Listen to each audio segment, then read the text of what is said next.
चलें, अब लिखो अगला टॉपिक।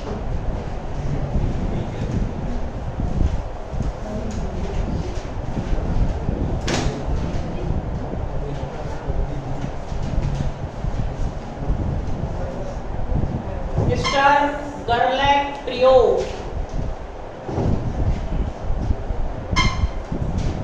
स्टर्न-गर्लैक प्रयोग इंपॉर्टेंट लगा दे इसको।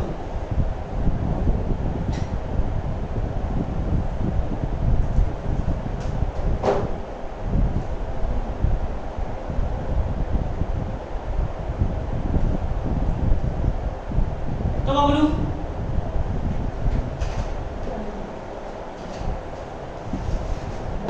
ये प्रयोग क्यों किया गया बताओ।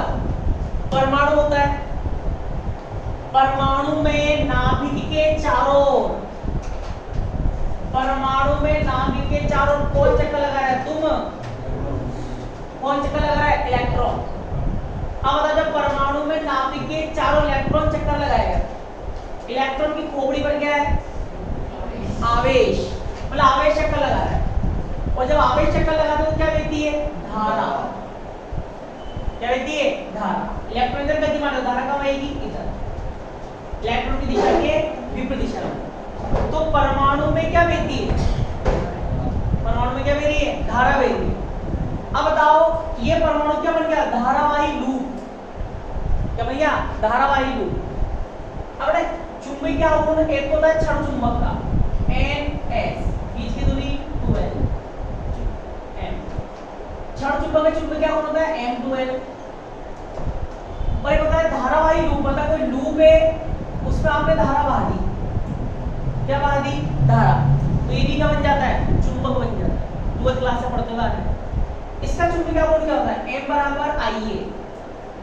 IA मतलब धारा इनटू क्षेत्रफल। तो यहाँ भी जो परमाणु है किसके बाद व्यवहार करता है? धारावाही लूप के बाद। तो धारावाही लूप के बाद व्यवहार कर रहा है। कैसे? परमाणु इलेक्ट्रॉन गतिमान है, इलेक्ट्रॉन के कारण क्या बह रही है? धारा। ये क्या है? लूप में बह रही है धारा। तो धारावाही लूप की तरह क्या करता है? व्यवहार करता है। अर्थात परमाणु में क्या पाया जाता है? चुंबकीय आघूर्ण। क्या पाया जाता है? चुंबकीय आघूर्ण। तो इस चुंबकीय आघूर्ण का मान ज्ञात करने के लिए, इस चुंबकीय आघूर्ण का मान ज्ञात करने के लिए एक प्रयोग किया गया, जिसका नाम क्या है? स्टर्न-गर्लैक प्रयोग। तो देखो, परमाणुओं में चुंबकीय आघूर्ण, परमाणुओं में चुंबकीय आघूर्ण ज्ञात करने के लिए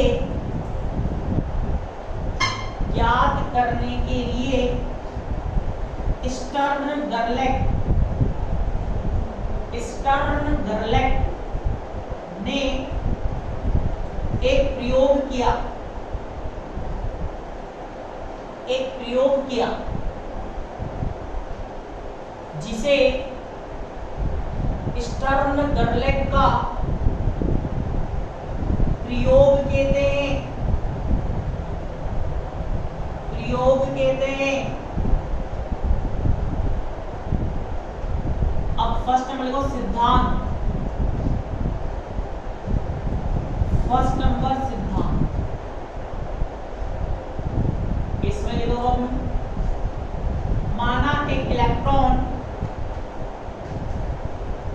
माना एक इलेक्ट्रॉन नाभिक के चारों ओर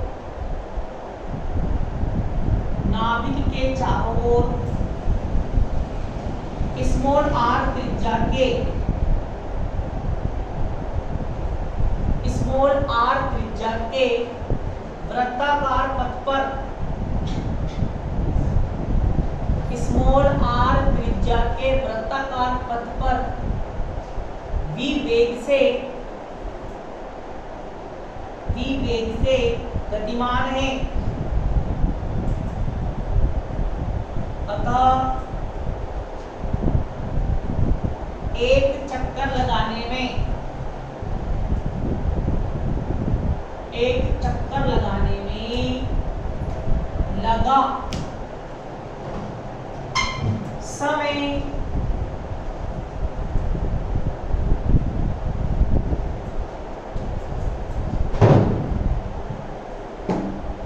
तो देखो एक परमाणु है, परमाणु के केंद्र में क्या है? नाभिक। इसके चारों ओर कौन चक्कर लगा है? इलेक्ट्रॉन। इस मूलांक त्रिज्या के वृत्ताकार पथ पर किस वेग से? v वेग से। ठीक है, तो जब इलेक्ट्रॉन एक पूरा चक्कर लगाएगा, एक चक्कर लगाने में लगा समय, समय बराबर क्या होता है? दूरी बटा चार्ज। एक पूरा चक्कर लगाएगा तो कितनी दूरी तय करेगा? 2πr। किस चार्ज से? v charge. Equation first.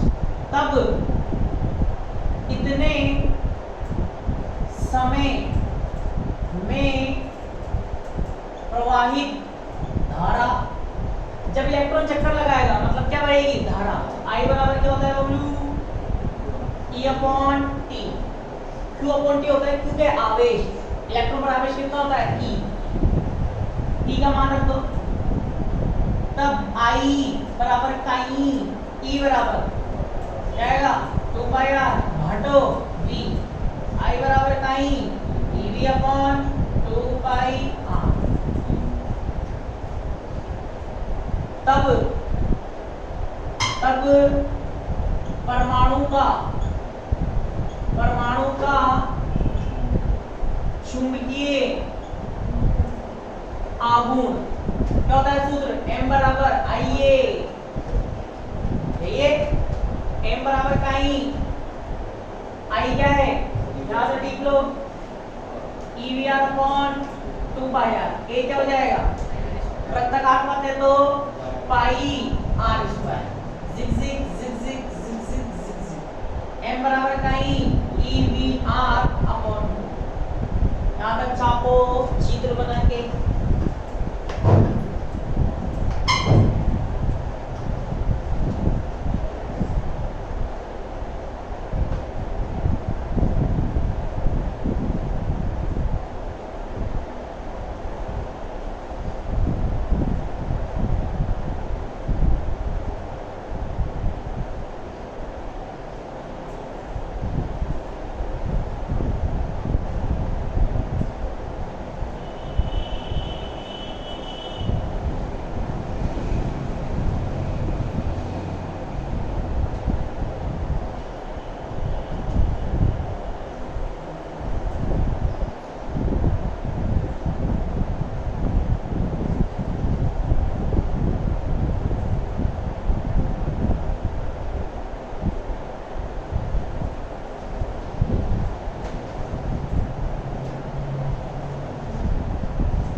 बाह्य चुंबकीय क्षेत्र में,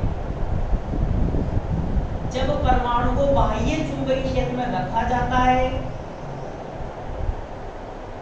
तो इसकी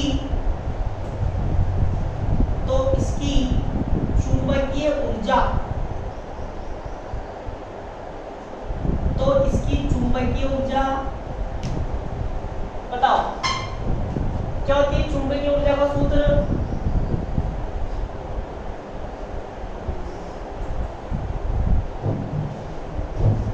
जब भी कोई क्षण चुंबक चुंबकीय क्षेत्र में हो या लूप चुंबकीय क्षेत्र में हो तो चुंबकीय ऊर्जा U बराबर क्या होता है? माइनस का m vector dot b vector.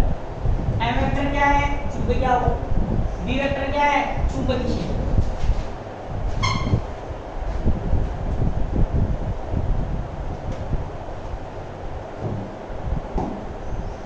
क्या लिखेंगे? तब संरक्षी बल और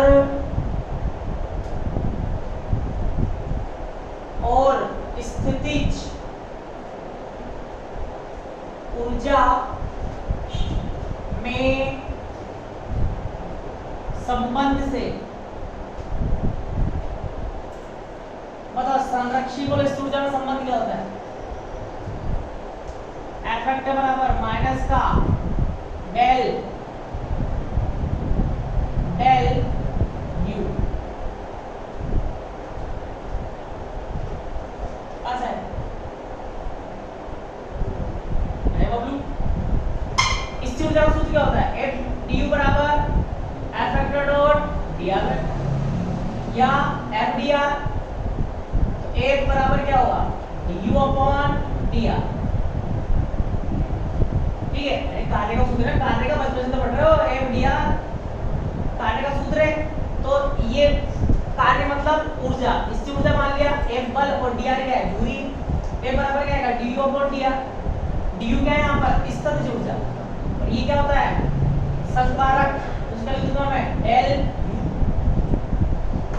सदिश रूप में लिखेंगे तो यहाँ क्या लगा देंगे? वेक्टर, और यहाँ क्या लगाएगा? माइनस का, क्योंकि विरोध करता है विपरीत दिशा में, इसीलिए माइनस का चिन्ह क्या बताता है?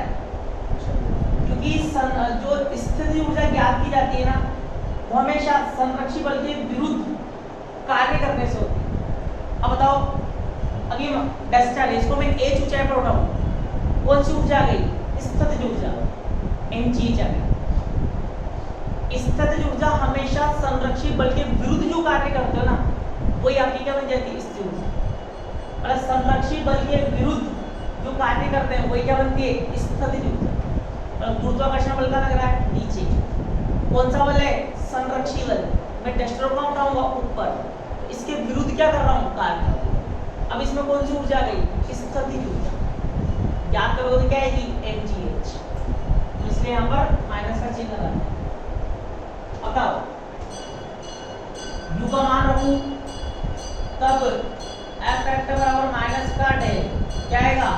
माइनस का m vector dot b vector, minus minus plus F vector del, तो क्या आएगा ब्लू? m vector dot b vector. घटक रूप में,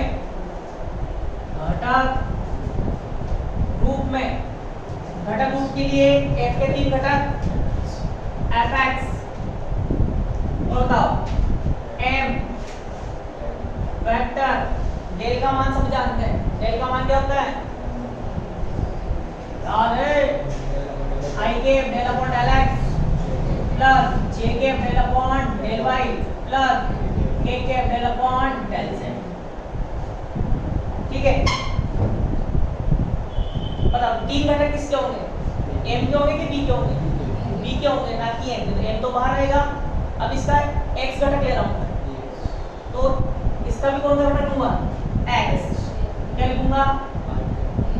del bx upon del x।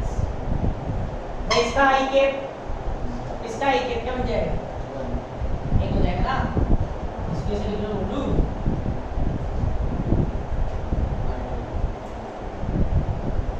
m vector और del dot b vector, b के भी 3 घटक, b वेक्टर के 3 घटक i के bx, j के by, k के b से। ठीक है, इसको सेट करोगे तो i डॉट i1 यह रहेगा। ऐसे बताओ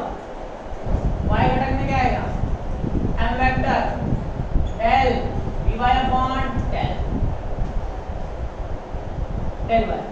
ऐसे बताओ fz क्या आएगा, m vector del bz upon ठीक है। अब बताओ जो चुंबकीय क्षेत्र लगाएंगे तीनों में से एक दिशा में लगाएंगे, या तो x में लगाएंगे या y में लगाएंगे या फिर z में लगाएंगे। तो यहाँ क्या मान लेते हैं, माना चुंबकीय क्षेत्र z दिशा में कार्यरत है या z दिशा में लगाया गया है।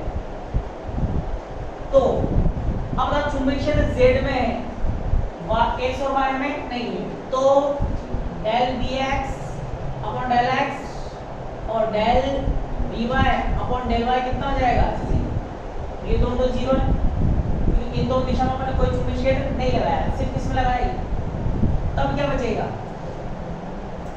fz बराबर क्या आएगा Bablu, m vector dot del bz upon del z।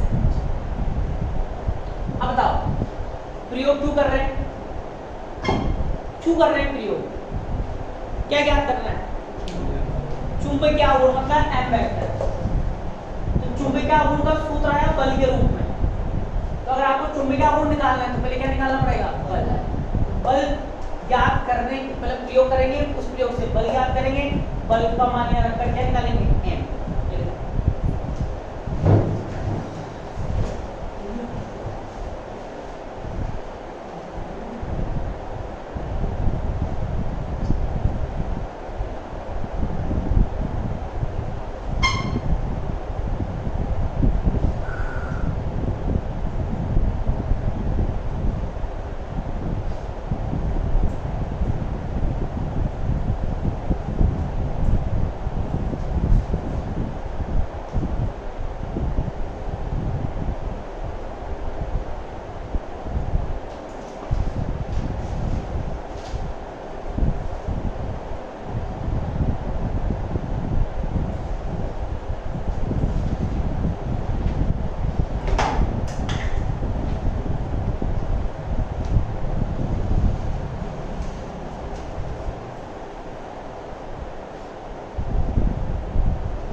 यहां से डॉट हटाएंगे तो क्या आएगा, cos fz क्या आएगा, m cos थीटा, और क्या आएगा del bz upon del z। m cos theta को क्या लिख देता हूं मैं, mz del bz upon del z। m cos theta को लिख दिया मैंने mz। कहां से आया बबलू, ये है z अक्ष और थीटा कोण पर है m वेक्टर, किस कोण पर है, थीटा कोण पर, z अक्ष से। तो बताओ m वेक्टर का इस दिशा में मतलब z दिशा में घटक क्या होगा, m cos थीटा। z दिशा में तो इसको क्या मान लेंगे, mz। तो m cos थीटा पे लिख दिया हमने mz। चित्र बना के लिख लो, चित्र बना के, चित्र बना के लिख लो, चित्र बना के।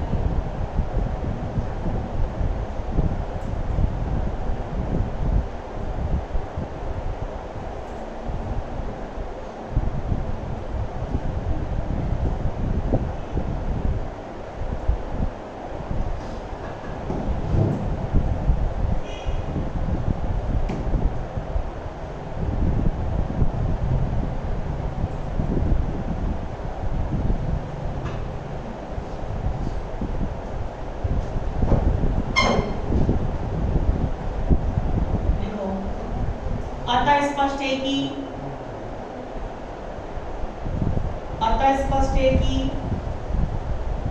जब असमरूप चुंबकीय क्षेत्र से होकर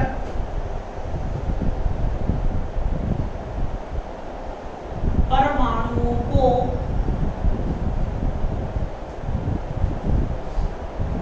असमरूप चुंबकीय क्षेत्र से होकर परमाणुओं को गुजारा जाता है तो वे बल का अनुभव करते हैं।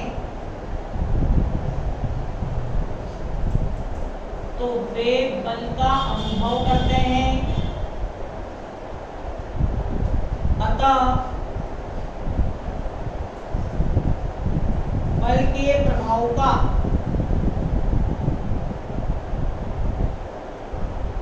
अध्ययन करके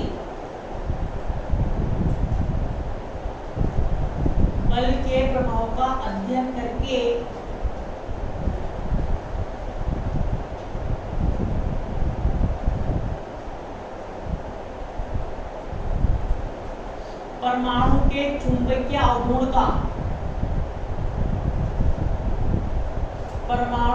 चुंबकीय आघूर्ण का मान ज्ञात किया जा सकता है। यही इस सिद्धांत का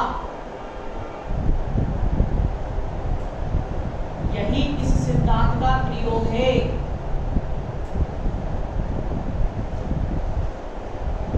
यही सिद्धांत का है प्रयोग।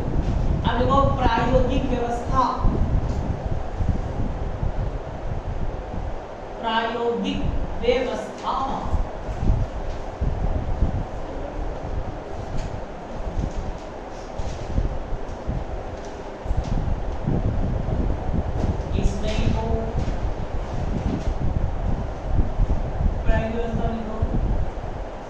इस प्रयोग की प्रायोगिक व्यवस्था को नीचे चित्र में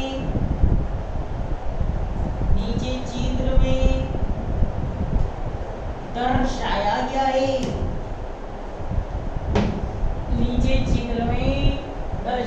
है। बबलू।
इसमें चांदी के परमाणुओं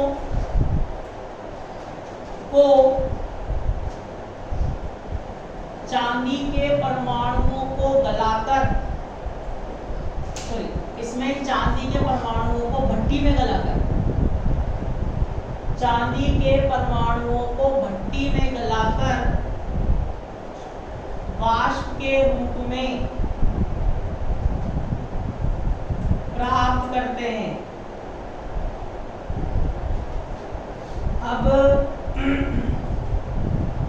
वाष्प के रूप में प्राप्त करते हैं। अब इस चांदी के परमाणुओं की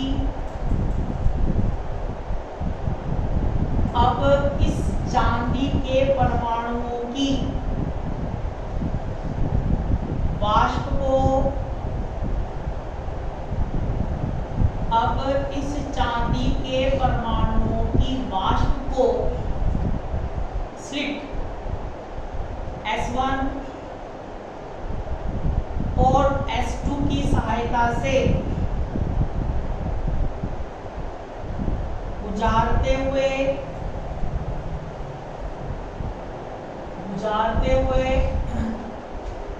असमान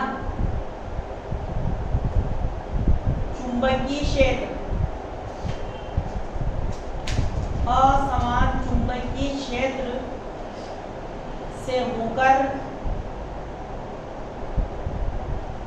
गतिमान करते हैं।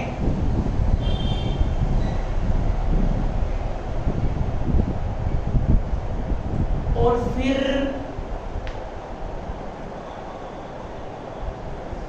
ठंडी फोटोग्राफिक प्लेट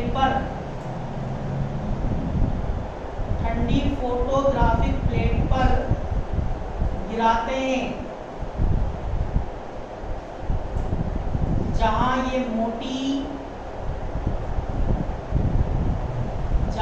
मोटी लाइनों के रूप में जमा हो जाते हैं।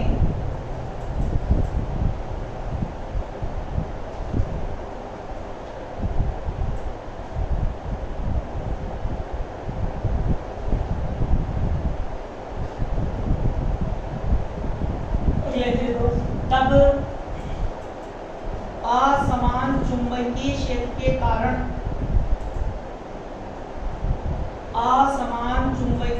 के कारण परमाणुओं पर लगने वाला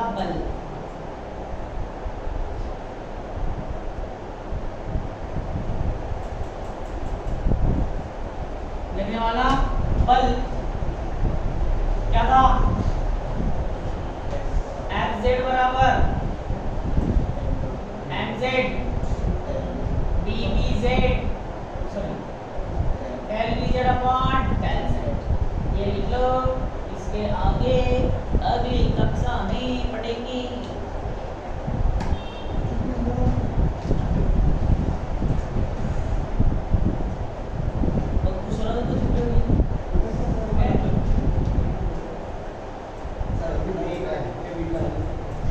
आ जाएगी यूनिट नंबर 3 की फर्स्ट।